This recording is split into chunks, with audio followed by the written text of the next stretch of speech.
नमस्कार दोस्तों, मैं हूं नवीन पाटीदार और आप देख रहे हैं voice of MP. Madhya Pradesh में विधानसभा चुनाव खत्म होने के बाद, नई सरकार बनने के बाद लगातार भारतीय जनता पार्टी और कांग्रेस की बैठकें हो रही है। और बैठकें इसलिए हो रही है अब कि लोकसभा चुनाव कैसे लड़ा जाए, किसे लड़ाया जाए। ऐसे में बात करें तो कांग्रेस की एक सबसे बड़ी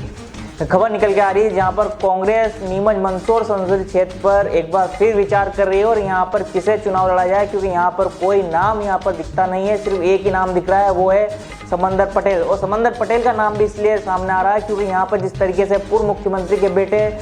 ओम प्रकाश सकलेचा के सामने उन्होंने चुनाव लड़ा, बेहद कम वोटों से वे चुनाव आ रहे हैं। और जितनी मजबूती से उन्होंने चुनाव लड़ा, उसे लेकर हाईकमान, दिल्ली हाईकमान और तमाम जो कांग्रेस के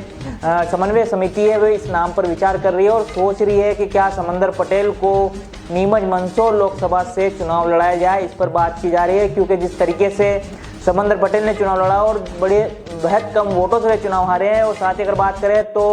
नीमच मंदसौर संसदीय क्षेत्र में तकरीबन 2 लाख वोटों के करीब जो है धाकड़ वोट बताए जाते हैं, उसे लेकर भी यहाँ पर चर्चा की जा रही है। जातिगत समीकरण देखा जा रहा है और जिस तरीके से समंदर पटेल का चेहरा है और जिस तरीके से वे चुनाव लड़े हैं, उसे लेकर लगातार दिल्ली में बैठकें हो रही है और माना जा रहा है कि समंदर पटेल को यहाँ से लोकसभा का चुनाव लड़ाया जा सकता है। वहीं दूसरी तरफ अगर बात करें तो भारतीय जनता पार्टी में कई नाम निकल के सामने आ रहे हैं, जिसमें अगर सबसे पहला नाम बात करें तो तपन भूमिक का नाम निकल के सामने आ रहा है कि उनको यहाँ पर संघ की तरफ से और दिल्ली हाईकमान की तरफ से उनके नाम पर फैसला लिया जा सकता है। साथ ही अगर बात करें तो बंसीलाल गुर्जर का नाम भी निकल के सामने आ रहा है। साथ ही देवीलाल धाकड़ का नाम भी यहाँ पर निकल के आ रहा है। जिस तरीके से जातिगत समीकरण बीजेपी ने जो इस बार लोकसभा विधानसभा चुनाव में जिस तरीके से टिकट वितरण किए थे, साथ ही जो हाल ही में कैबिनेट विस्तार किया गया उसमें भी जिस तरीके से जातिगत समीकरण और लोकसभा और संसदीय क्षेत्र को साधा गया है मंत्रिमंडल में, उसे लेकर माना जा रहा है कि यहाँ पर भी कहीं न कहीं जातिगत समीकरण साधे जाएंगे। ऐसे में कांग्रेस की तरफ से सबसे मजबूत नाम अगर दिखता है तो समंदर पटेल का नाम है, जहां पर उनके नाम पर विचार किया जा रहा है कि समंदर पटेल के अलावा यहां पर कांग्रेस के